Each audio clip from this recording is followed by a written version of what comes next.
नमस्कार। आकाशवाणी जयपुर अजमेर से प्रस्तुत हैं प्रादेशिक समाचार।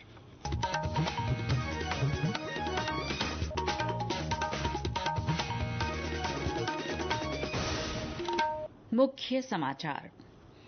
एसीबी ने बागीदौरा विधायक जय कृष्ण पटेल द्वारा कथित रूप से ली गई 20 लाख रुपए की राशि बरामद की। विधायक पटेल 2 दिन की रिमांड पर। मुख्यमंत्री भजनलाल शर्मा 3 दिन के गुजरात दौरे पर। प्रवासी राजस्थानी सम्मान समारोह में शिरकत की। रेल मंत्री अश्विनी वैष्णव ने जोधपुर में कहा, देश भर में रेलवे स्टेशनों का विकास और यात्री सुविधाओं का विस्तार किया जा रहा है। और राज्य में आज भी कई स्थानों पर आंधी और बारिश। अगले 4-5 दिनों तक पश्चिमी विक्षोभ का असर रहने की संभावना। समाचारों के साथ मैं शीला चावला और अब समाचार विस्तार से। बागीदौरा विधायक जय कृष्ण पटेल द्वारा कथित रूप से ली गई रिश्वत की 20 लाख रुपए की राशि आज भ्रष्टाचार निरोधक ब्यूरो ने बरामद कर ली। हालांकि एसीबी ने बरामदगी के स्थान का खुलासा नहीं किया है। गौरतलब है कि भारत आदिवासी पार्टी के विधायक की ट्रैप कार्रवाई के समय रिश्वत की राशि को एक व्यक्ति लेकर भाग गया था। इस बीच विधायक पटेल को आज अदालत में पेश किया गया। न्यायालय ने विधायक और उनके चचेरे भाई को 2 दिन की रिमांड पर भेज दिया है। कोर्ट से बाहर आने के बाद विधायक पटेल ने मीडिया से बातचीत में कहा कि वे निर्दोष हैं और उन्हें फंसाया जा रहा है। एसीबी के महानिदेशक रवि प्रकाश मेहरड़ा ने विधायक आवास के सीसीटीवी फुटेज सीज कर लिए हैं।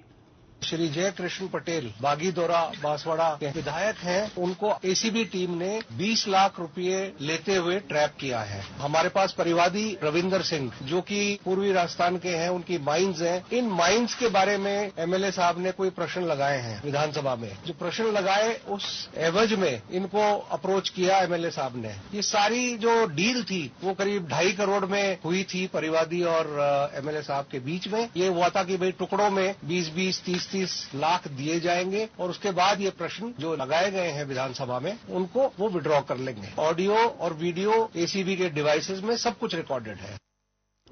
मुख्यमंत्री भजनलाल शर्मा आज 3 दिन के दौरे पर गुजरात पहुंचे। श्री शर्मा केवड़िया में भाजपा सांसदों और विधायकों के लिए आयोजित प्रशिक्षण कार्यशाला में भागीदारी करेंगे। भाजपा की ओर से संगठनात्मक मजबूती और चुनावी कार्यशैली पर मंथन के लिए इस कार्यशाला का आयोजन किया जा रहा है। इस दौरान नए सांसदों और विधायकों को संसदीय कार्यप्रणाली की ट्रेनिंग भी दी जाएगी। मुख्यमंत्री ने वडोदरा में प्रवासी राजस्थान सम्मान समारोह में शिरकत की।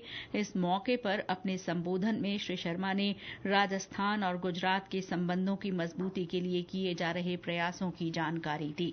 मुझे खुशी इस बात की है कि आज भी आप राजस्थान की और शक्ति की, भक्ति की धरती, संस्कार की धरती और विचार की धरती को लेकर के आप अपना नाम पूरी दुनिया में रोशन कर रहे हैं और आज भी उस मिट्टी से आप जुड़े हुए हैं। आप सभी को मैं झुक करके प्रणाम करता हूं कि आप कर्म भूमि में भी काम करें और आप मातृभूमि में भी काम करें। ऐसी मेरी आप सभी से अपेक्षा है। मैं आपसे इतना ही कहना चाहता हूं मेरे भाई और बहनों, गुजरात और राजस्थान दोनों एक सिक्के के 2 पहलू हैं। मुख्यमंत्री ने इससे पहले आज जयपुर में अपने आवास पर जन सुनवाई भी की। सुप्रीम कोर्ट में वक्फ संशोधन अधिनियम 2025 पर अब 15 मई को सुनवाई होगी। आज मुख्य न्यायाधीश जस्टिस संजीव खन्ना की अगुवाई में 3 न्यायाधीशों की पीठ ने सुनवाई की। इस दौरान मुख्य न्यायाधीश ने कहा कि इस मामले पर अंतरिम आदेश पारित करने से पहले लंबी सुनवाई करने की जरूरत है। उन्होंने कहा कि वे अगले मुख्य न्यायाधीश जस्टिस बीआर गवई की पीठ के सामने इस मामले को पोस्ट करेंगे और उन्हें मुद्दों के अध्ययन के लिए समय देंगे। सीजेआई खन्ना 13 मई को सेवानिवृत्त हो रहे हैं। वहीं न्यायमूर्ति गवई इस महीने की 14 तारीख को अगले मुख्य न्यायाधीश का कार्यभार ग्रहण करेंगे। इस बीच केंद्रीय मंत्री भूपेंद्र यादव ने कांग्रेस पर वक्फ संशोधन अधिनियम को लेकर राजनीति करने का आरोप लगाया। आज नई दिल्ली में अल्पसंख्यक बुद्धिजीवियों के सम्मेलन को संबोधित करते हुए श्री यादव ने कहा कि विधेयक पर कांग्रेस की कोई ठोस राय नहीं थी। वहीं केंद्र सरकार अल्पसंख्यक समुदाय के सामाजिक, आर्थिक और राजनीतिक न्याय के लिए प्रतिबद्ध है। इस एक्ट के आने के बाद भी मुस्लिम इंडिविजुअल और ग्रुप अपने धार्मिक कार्यों की गतिविधि के लिए एक ट्रांसपेरेंट, फेयर और संवैधानिक दायरे के अंदर अपनी इस धार्मिक गतिविधि और अपने संकल्प को अभिव्यक्त कर सकेंगे। और इसलिए वक्फ को क्रिएट करने का, वक्फ को मैनेज करने का, वक्फ को रेगुलेट करने का मुसलमानों का अधिकार इस संरक्षण के बाद भी सुरक्षित है। राजस्थान हाउसिंग बोर्ड कल से प्रदेश के कई शहरों में आवास मेलों का आयोजन करने जा रहा है। 28 मई तक चलने वाले ये मेले जयपुर, जोधपुर, कोटा, बाड़मेर, भीलवाड़ा और बांसवाड़ा शहरों में होंगे। इस दौरान इच्छुक लोग बोर्ड की ओर से तैयार मकानों और फ्लैट्स को 50% तक की छूट के साथ खरीद सकते हैं। जयपुर में ये शिविर जोबनेर रोड स्थित महिला आवासीय योजना में शुरू किया जाएगा। हाउसिंग बोर्ड के अनुसार जयपुर में फ्लैट्स की शुरुआती कीमत 4,70,500 रुपए तय की गई है। आवेदन की प्रक्रिया पूरी तरह ऑनलाइन रखी गई है और इच्छुक लोग बोर्ड की आधिकारिक वेबसाइट पर जाकर आवेदन कर सकते हैं।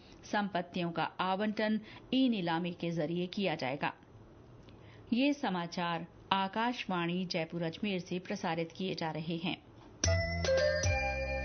प्रादेशिक समाचार बुलेटिन आप हमारे x handle @AIRnews_Jaipur, YouTube channel Rajasthan AIR news और फेसबुक AIR न्यूज राजस्थान पर भी सुन सकते हैं। रेल मंत्री अश्विनी वैष्णव आज जोधपुर आए। इस दौरान उन्होंने रेलवे स्टेशन पर चल रहे निर्माण कार्यों का जायजा लिया। उन्होंने जोधपुर स्टेशन की डिजाइन, पार्किंग और यात्री सुविधाओं सहित विभिन्न जानकारियां ली। श्री वैष्णव ने यात्रियों से बातचीत कर विभिन्न सुविधाओं के बारे में फीडबैक लिया। बाद में पत्रकारों से बातचीत में रेल मंत्री ने कहा कि देश भर में रेलवे स्टेशनों का विकास किया जा रहा है। उन्होंने कहा कि स्टेशनों पर ढांचागत विकास और सुविधाओं को बढ़ाया जा रहा है। एक तरीके से नई गाड़ी भी बनी, नई टेक्नोलॉजी की गाड़ियां भी आई, नमो भारत, अमृत भारत, वंदे भारत और अब बुलेट भी आ रही है। तो एक तरीके से नयापन भी है और गरीबों का ध्यान रख, मध्यम वर्ग परिवारों का ध्यान रख, हर तरीके से साफ सफाई पे बहुत ध्यान है। आपने देखा होगा स्टेशनों की सफाई हो, ट्रेन की सफाई हो। केंद्रीय कानून मंत्री अर्जुन राम मेघवाल ने आज राज्यपाल हरिभाऊ बागड़े से मुलाकात की। ये भेंट नई दिल्ली स्थित जोधपुर हाउस में हुई। इस दौरान दोनों ने राज्य के विकास और विभिन्न विषयों पर चर्चा की। राज्य में ईसरदा बांध का निर्माण कार्य मिशन मोड पर पूरा किया जा रहा है। सवाई माधोपुर और दौसा जिले में पानी की आपूर्ति की दृष्टि से ये बांध काफी महत्वपूर्ण है। और ब्यौरा दे रहे हैं समाचार कक्ष से हमारे सहयोगी सुदर्शन नाहर।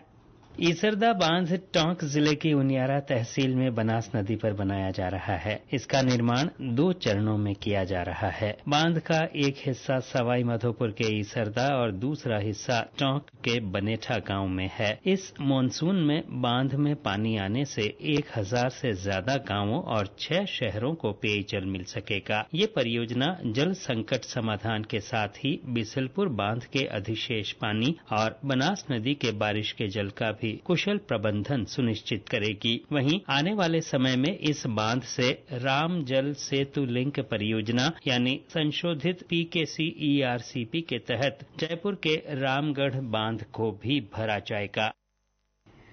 राजस्थान की मशहूर फली सांगरी को GI टैग मिला है। इस उपलब्धि से सांगरी का संरक्षण होगा, साथ ही इसे वैश्विक स्तर पर भी नई पहचान मिलेगी। एक रिपोर्ट। राज्य वृक्ष खेजड़ी की फली सांगरी को शाही सब्जी माना जाता है और विशेष आयोजनों पर इसे कैर के साथ भी बनाया जाता है। ये खाने में स्वादिष्ट और पोषक तत्वों से भरपूर मानी जाती है। इसकी पैदावार ज्यादातर बीकानेर, बाड़मेर और जैसलमेर जिलों में होती है। GI टैग मिलने से सांगरी उत्पाद संरक्षण के दायरे में आ गई है। किसी भी क्षेत्रीय उत्पाद को पहचान दिलाने और उसके संरक्षण में GI टैग अहम माना जाता है। सांगरी का निर्यात बढ़ने के साथ ही किसानों को अब इसकी अच्छी कीमत भी मिल सकेगी। अब तक राज्य के 16 उत्पादों को GI टैग मिल चुका है। इनमें सोजत की मेहंदी, बीकानेरी भुजिया, सांगनेरी प्रिंट, कोटा डोरिया और ब्लू पॉटरी सहित अन्य उत्पाद शामिल हैं। समाचार कक्ष से सालिहा गाजी। और अब मौसम। राज्य में पश्चिमी विक्षोभ की सक्रियता से आंधी बारिश की गतिविधियां अगले 4-5 दिन तक जारी रहने की संभावना है। इस दौरान बाड़मेर, जालौर और आसपास के क्षेत्र में कहीं कहीं भारी बारिश भी हो सकती है। इसके साथ ही कुछ हिस्सों में तेज हवाएं चलने और गरज के साथ बरसात के आसार हैं। चित्तौड़गढ़, भरतपुर, चूरू, पाली, झालावाड़ सहित कई जगह बरसात की खबर है। बारिश के कारण मौसम में ठंडक घुल गई और लोगों को भीषण गर्मी से राहत मिली है। हालांकि आंधी और तेज हवाओं से कई स्थानों पर नुकसान पहुंचा है। बाड़मेर में आज लगातार दूसरे दिन आंधी चली। इसके बाद मूसलाधार बरसात हुई। जिले के गडरा रोड, चौहटन, रामसर और शिव इलाके में पेड़ धराशायी हो गए। कोटा से हमारे संवाददाता ने बताया कि अंधड़ और तेज हवाओं से बिजली के खंभे और पेड़ गिर गए, जिससे बिजली आपूर्ति बाधित हुई। भरतपुर में बरसात के बाद कई जगह पानी भर गया और आवागमन प्रभावित हुआ। पाली में तेज बारिश से पर्यटन स्थल परशुराम महादेव में झरने चलने लगे। सीकर में आज एक सड़क हादसे में 2 लोगों की मृत्यु हो गई और 15 लोग घायल हो गए। राष्ट्रीय राजमार्ग 58 पर फतेहपुर में एक जीप के बेकाबू होकर पलटने से यह हादसा हुआ। हादसे के शिकार लोग नोहर के बताए जा रहे हैं। वे जीण माता के दर्शन कर वापस लौट रहे थे। प्रतापगढ़ में पुलिस ने नाकाबंदी के दौरान एक ट्रक से 785 किलो अफीम डोडा चूरा जब्त कर एक व्यक्ति को गिरफ्तार किया है। Anti gangster task force police मुख्यालय की सूचना पर यह कार्रवाई छोटी सादड़ी में की गई। बरामद मादक पदार्थ की कीमत करीब 1.25 करोड़ रुपए आंकी गई है। पुलिस ने बताया कि आरोपी का संबंध कुख्यात तस्कर कमल राणा गैंग से है और ये लंबे समय से दूसरे राज्यों से मादक पदार्थ लाकर राज्य के विभिन्न जिलों में सप्लाई कर रहा था। और अंत में मुख्य समाचार एक बार फिर। एसीबी ने बागीदौरा विधायक जयकृष्ण पटेल द्वारा कथित रूप से ली गई 20 लाख रुपए की राशि बरामद की। विधायक पटेल 2 दिन की रिमांड पर। मुख्यमंत्री भजनलाल शर्मा 3 दिन के गुजरात दौरे पर प्रवासी राजस्थानी सम्मान समारोह में शिरकत की। रेल मंत्री अश्विनी वैष्णव ने जोधपुर में कहा, देश भर में रेलवे स्टेशनों का विकास और यात्री सुविधाओं का विस्तार किया जा रहा है। और राज्य में आज भी कई स्थानों पर आंधी और बारिश, अगले 4-5 दिन पश्चिमी विक्षोभ का असर बने रहने की संभावना। इसके साथ ही प्रादेशिक समाचार बुलेटिन समाप्त हुआ। नमस्कार।